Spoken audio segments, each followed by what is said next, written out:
আমি এখনো বলি, ব্যক্তিগতভাবে আমি বিশ্বাস করি শেখ হাসিনা নিজে দুর্নীতি পরায়ণ না, কিন্তু আমি বিলিভ করি। কেন বিলিভ করেন? সেটা পরে বলতেছি। কিন্তু তিনি এটা কেন বিলিভ করেন আপনি? বলতেছি, আমি আগে বলতে দেন আমাকে। বলুন আপনি। কিন্তু উনি দুর্নীতিবাজদের প্রশ্রয় দিচ্ছেন, আশ্রয় প্রশ্রয় এটা দিচ্ছেন, এবং জেনে শুনেই দিচ্ছেন। সমাজ জানে, দেশ জানে যেটা দুর্নীতিবাজ, তাদেরকে কেন উনি আশ্রয় প্রশ্রয় দিবে? কেন? সেটা আমারও প্রশ্ন। মানে কি সুবিধা ছিল তার? সেটা আমারও প্রশ্ন ছিল। ব্যক্তিগত সুবিধা ছিল?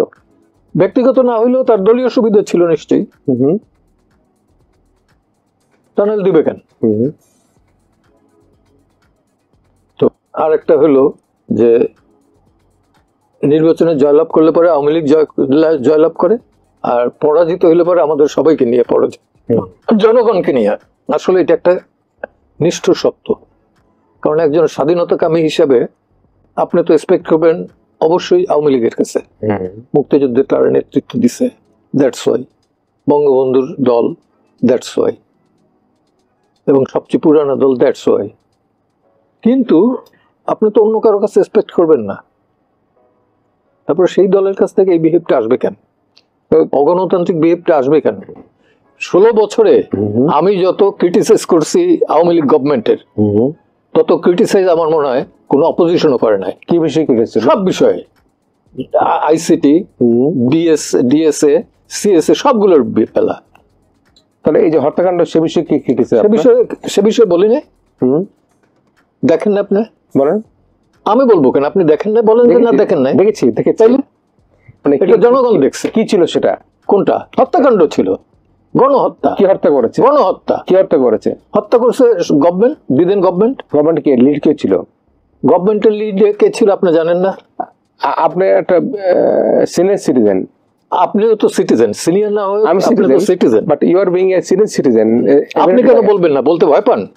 আমি ভয় পাই না। তাহলে এখন তো ক্ষমতায় নাই, নাম বলেন। আপনি যদি বলেন আমি বলবো। আমি যদি বলি কেন? আপনি কনসাস থেকে বলেন যে হ্যাঁ আমি শেখ হাসিনা। হ্যাঁ ছিল। বলেন আপনি। হ্যাঁ বললাম তো আমি যে ছিল। কে?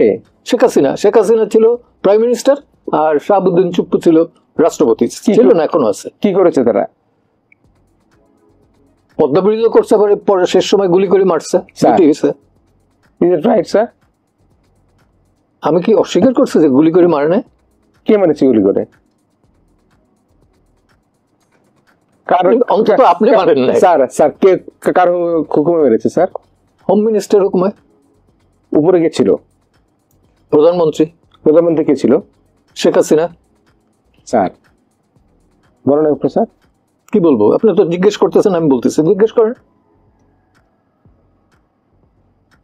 করছেন, ভয় পান কেন? আমার হয়তো বন্দুক নাই, রাষ্ট্রীয় ক্ষমতাও নেই। আওয়ামী লীগের পতনটাকে আপনি কিভাবে দেখছেন? আওয়ামী লীগ তো বঙ্গবন্ধুর সময়ের আওয়ামী লীগ তো এখন আওয়ামী লীগ এক না। বঙ্গবন্ধু নিজেই প্রকাশ্যে বলছেন যে আমি পেয়েছি চোরের দল, চাটার দল। এবং উনি সরকারি অফিসারদের বলছেন যে তোমার বেতন, আমার বেতন, এটা কিভাবে চলে, কার পয়সায় চলে? ওই রিক্সাওয়ালা, কুলি, মজুর, মুটে, এই শ্রমিক শ্রেণীর পয়সায়। সেই ধারণা কিন্তু এখনকার আওয়ামী লীগ বহন করে নেয়, যে কারণে পতনটা। তাহলে আওয়ামী লীগ অত্যন্ত পপুলার, শেকড় তার অনেক গভীরে। সেই কবে হয়েছে আওয়ামী লীগ? তো 54 নির্বাচন জয়লাভ করছে, 62 আন্দোলন, 66 6 দফা, 69 আন্দোলন, 70 নির্বাচন, 71 মুক্তিযুদ্ধ, তারপরে এই বাংলাদেশ। সেই আওয়ামী লীগের তো এত তাড়াতাড়ি, এত কষ্টকর অবস্থায় পতন হওয়ার কথা না। কেন হয়েছে? কারণ লাস্ট ক্যাবিনেটটা আপনি দেখেন, সেটা বা 14 সালেই যে নির্বাচন, সেই নির্বাচন তো সবাই পার্টিসিপেট করছে। ওইটা দিনের ভোট রাতে যদি কাস্ট না করতো, তাইলে পরে কি আসতো যেত? আওয়ামী লীগকে তো 100 ভোটের নিচে নামাইতে পারতো না, তাহলে তারা অপোজিশন থাকতো। এমন কোনো লস ছিল না, কিন্তু এইটুকু মেনে নেওয়ার মতো তার মানসিকতা ছিল না। আর পরবর্তী নির্বাচন নিয়ে তো আমি কথা বললাম না, এটা তো হচ্ছে অনেকটা ওই দলীয় কনফারেন্সের মতো। আমার দল থেকেই দাঁড়াবে, হয় কিছু লোককে নমিনেশন দিলাম আর কিছু স্বতন্ত্র। ডামি আর আমির নির্বাচন, ডামি আর আমি না, সবই আমি আমি। সময় আমি এখানে ডামি নাই। তো এইগুলো না করলে পর তো আওয়ামী লীগের মতো সংগঠন এর গভীর, কিন্তু অনেক শিকড়, অনেক গভীর। তো তার পতনটা হবে কেন? এই কারণে হয়েছে। এবং অত্যন্ত মুখ চেনা দুর্নীতিবাজদের উনি প্রশ্রয় দিচ্ছেন। তো এখানেও কোনো গণবিরোধী শক্তি কোনোদিনই টিকে থাকতে পারবে না। দেখেন না, ছাত্রদের শুধু এখানে জনতাও সেভাবে সম্পৃক্ত হয় না, এই গভর্নমেন্টটা ফল করলো। হ্যাঁ, কারণটা কি? কারণ হলো যে তার দুর্বলতা ছিল। কি দুর্বলতা? ইকোনমিক্যাল, পলিটিক্যাল, দুইটাই। পলিটিক্স এর দিক থেকে তার পলিটিক্স তো সে ক্যারি করে না। আওয়ামী লীগের পলিটিক্স কি ক্যারি করছে আপনি মনে করেন? আপনি কি সেটা মনে করেন যে সে তার পলিটিক্স ক্যারি করছে? Not at all. নিজের ইলেকশন করছে। কেন? ডায়লগ করে আনলে পরে কি ক্ষতিটা ছিল? ছাত্রদের ডিবির হারুনের দিয়ে ধরাইয়া স্টেটমেন্ট না দেওয়ায় তিনি ডায়লগ করলে পরে কি অসুবিধা ছিল? ছাত্রলীগ দিয়ে বলাই তো। হারুন কি সব কন্ট্রোল করতো? কে কন্ট্রোল করতো এটা তো আমি কিভাবে বলবো? বাট হারুনের তো একটা ইনফ্লুয়েন্স ছিল ঢাকা শহরে, এতে তোর সন্দেহ নাই। যে কারণে গিয়ে সুপ্রিম কোর্টের মতো জায়গায় তারা নির্বাচনটা করতে দিল না, গায়ের জোরে ই করলো। অথচ একটা প্রফেশনাল জায়গা, সেই জায়গায় আপনি করতে দিলেন না, পুলিশ ঢুকাইলেন। আচ্ছা, ওইটা প্রধান বিচারপতির অনুমতি ছাড়া পুলিশ তো ভালো কার ঢোকার কথা না। কেউ প্রোটেস্ট করে নাই, কিন্তু আমি প্রোটেস্ট করছি তখন। নো, এটা আমি লজ্জিত, আমি দুঃখিত। এই ধরনের ঘটনা আমার পেশাগত জীবনে আমি দেখি নাই। কি কারণে সেটা? জিতবে, বারে জিতবে, জিততে হবে। কে জিতবে? এই প্যানেল, আওয়ামী লীগের প্যানেল।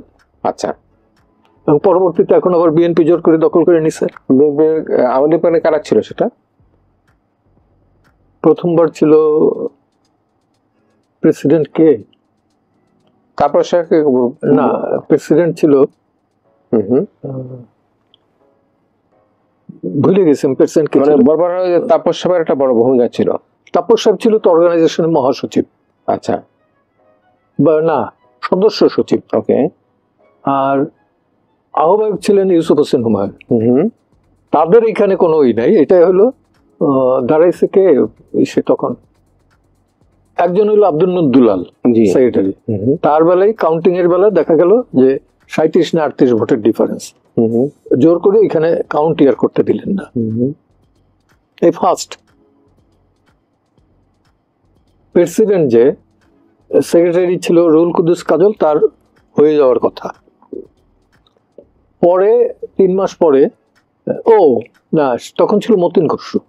মতিন খসরু হয়েছিল, কিন্তু রেজাল্ট আউট হওয়ার পর উনি ইন্তেকাল করলেন করোনায়। আর আমার যদি মানে সব মিলিয়ে যদি আমরা বার কাউন্সিল না, বার অ্যাসোসিয়েশন সব মিলিয়ে আমাদের যে রাজনীতি ভবিষ্যৎ কি এখন? ভবিষ্যৎ তো আমি জ্যোতিষ না তো। মানে আপনার বিশ্লেষণ কি? বিশ্লেষণ হলো, যদি গণমুখী রাজনীতি করে জনগণ, যদি ক্ষমা টমা চেয়ে চায়, কে ক্ষমা চাবে? আওয়ামী লীগ চাবে, আওয়ামী লীগের নেতারা চাবে।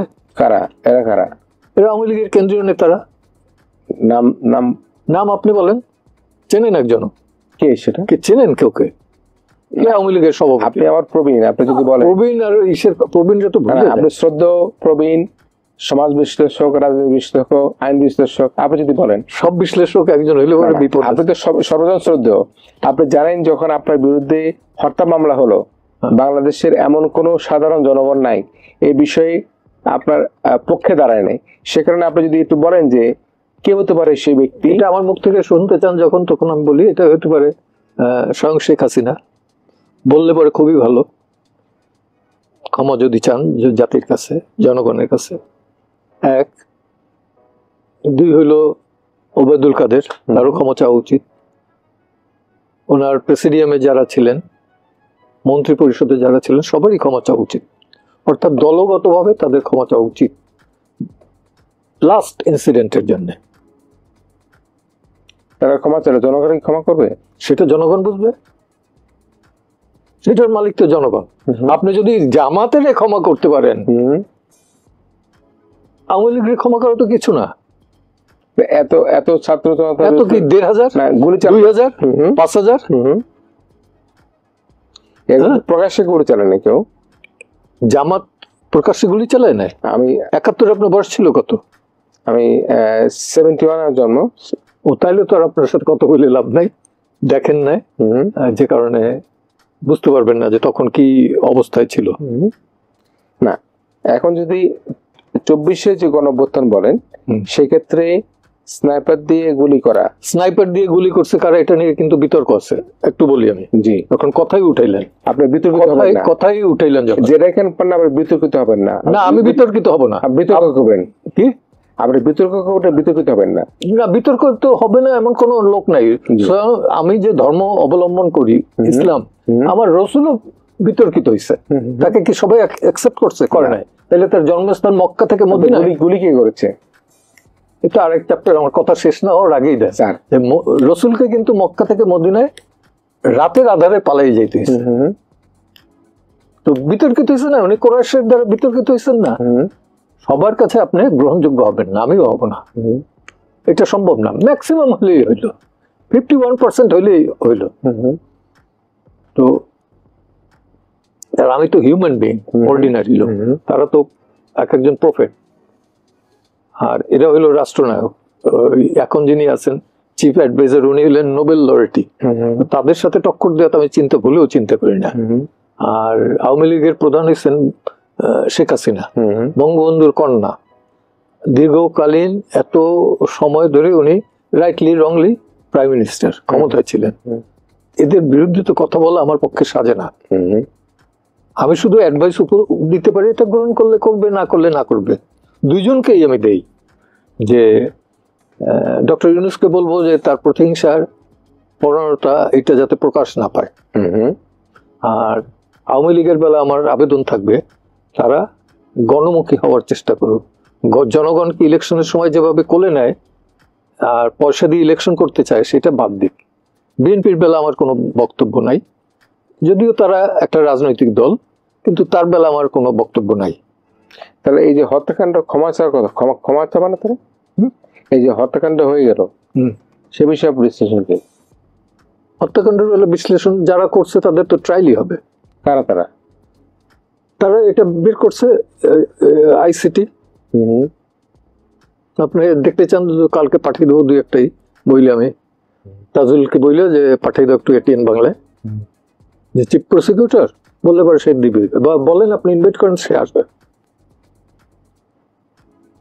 এই যে আমাদের রাজনৈতিক ভবিষ্যৎ কি তাহলে? ভবিষ্যৎ তাদের অন্ধকার না। অন্ধকার না? না, এই কারণে না যে এখানে রাজনীতির একটা অভাব আছে, সত্যিকার অর্থে ভীষণ অভাব। গণমানুষের কাছে গ্রহণযোগ্য বাঙালি এমন একটা বিষয়, আপনি রিক্সাওয়ালার সাথে একটু পিঠে হাত দিয়ে যদি কথা বলেন, সে সন্তুষ্ট হয়। 20 টাকার জায়গায় 30 টাকা দিলে পরে যত না সন্তুষ্ট হবে, পিঠে হাত দিয়ে কথা বললে পরে তার থেকে 10 গুণ বেশি হয়। বিহেভটা ভালো চায়, ব্যুরোক্রেটিক অ্যাটিটিউডটা চায় না। আওয়ামী লীগের ওই মিড লেভেলের নেতারা কিন্তু আর যা হোক ওইটা বোঝে, ইলেকশন ট্যাকটিক্সটা তারা বোঝে। ইলেকশনে অপেক্ষা আছে কিনা রোড ম্যাপ?